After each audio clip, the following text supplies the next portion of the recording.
Welcome back, guys, and nice to see all your smiling faces out there. This week I'm just going to do a quick strategy video on, this is the 10th at Burgh Hill. It's 390 yards, and we've got just down there, we've got a hill, which I'm going to use that hill with one shot, and I'm going to hit a drive with another one. And it's just to prove really that you don't always have to just get a tee out and get your longest club, be it the driver, and just whack it off the first tee. We always try and use the ground to the best of our advantages to get extra roll and sometimes hit a flat spot or leave ourselves that nice distance in. So we're going to give this a go. Hopefully I hit two straight shots down here.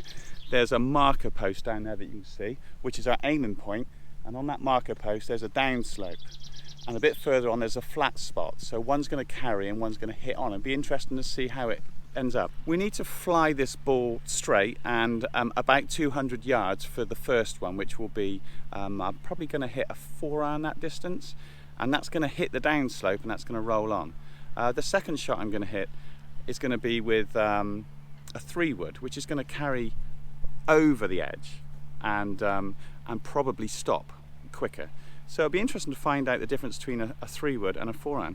Well, I know from previous experience that my 4-iron is around the 200 mark, and my 3-wood is about 245, maybe 250. And so there's a big gap in distance there, but if we're using this floor plan and we're using these kind of speed shoots in the hills, then it does make it can make a big difference. I'm hoping it's going to make a big difference. We'll see. It's an exercise that I've not done on this hole before, because I would normally hit a 3-wood because there's not a lot of trouble, but just for this exercise I thought it's good fun to just show you what the differences can be if you catch that sweet spot. It's surprising when you go back through your golf course and when you play, or maybe when you play your next golf course, it's interesting how you can hit a lot shorter clubs sometimes and don't just instinctively pull out the driver for no reason, get yourself into trouble, put yourself on a downer when it's not always necessary. So this will be a good example to just see the difference between a 4-iron and a 3-wood with this slight downslope. Now the downslope's only about probably 20, maybe 15 or 20 yards deep, so there's an area to land on. Now if my 4-iron just lands just short of that, it will bounce and hit it the second time. If I get a good one, it's going to jump on and run out. But with the 3-wood, it's going to carry that regardless, so you're always going to have that advantage with the shorter club on this one.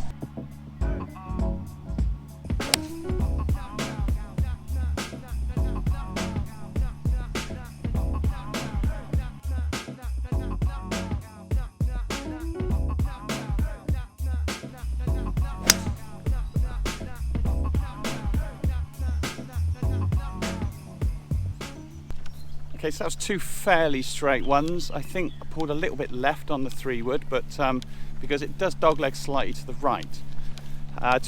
Used two very different balls. The first one was a red checkered True Viz, and the second one with the 3-wood was a yellow Pro V. So should be interesting to see where they've gone, where they've landed, and the difference. Okay, so if you look, we've got this big expanse. It's a big downhill chute here. It's actually longer than 20 yards. It's quite a long way longer than 20 yards. But having said that, really, as you can see, all you've got to do is pitch over this marker just there, and it's going to shoot down this hill here. And a 4-iron would have landed just around this area. And I reckon I've got about maybe sort of 60 yards of run on that 4-iron. Whereas when you get down here, you get to this section, this is quite flat, and as you can see the 4-iron is just here, so it has scooted down this top here and ran down to this position. The 3-wood would have carried down to around this area and stopped pretty quick, because it's quite flat when you get past this big hill. And so can you see there's a bigger risk involved on hitting the 3-wood, but I've only gained in this instance maybe 15 yards. And so, you know, it really made a massive difference there. I've got 145 left into the flag, so, you know, that's pretty good. I mean, we could have hit a driver down here a bit further, but just for this purpose, I thought it was quite a good exercise. Just to show to you what you can do when you plot your way around. And this is what you'll find that the kind of elite amateurs and certainly the tour professionals do. all the time. They're always taking a club they can get the most out of and keep away from danger and make it as stress-free golf as possible.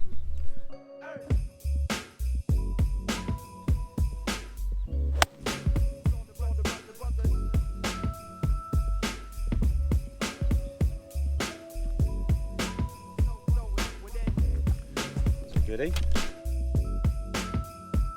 And now we're just one club less.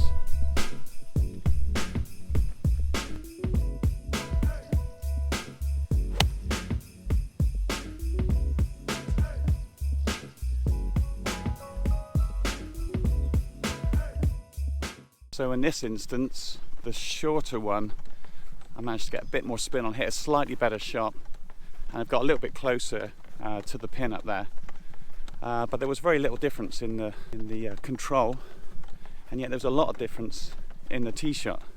The difference between hitting a 4-iron or a 3-wood. I'm sure you'll all appreciate that. So we'll walk up to the green here. I had 140 yards left in with a 4-iron and 130 yards left in from the 3-wood. And my money, that's not a lot of difference. You know, maybe a club. And this is what we've ended up with.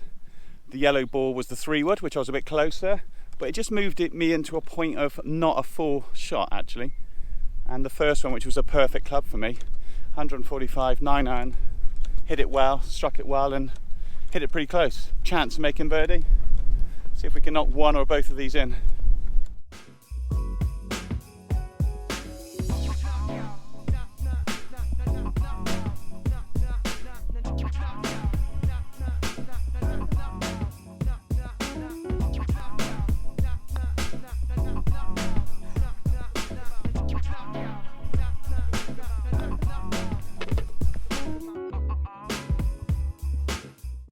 Alright, so in the end, 2 pars.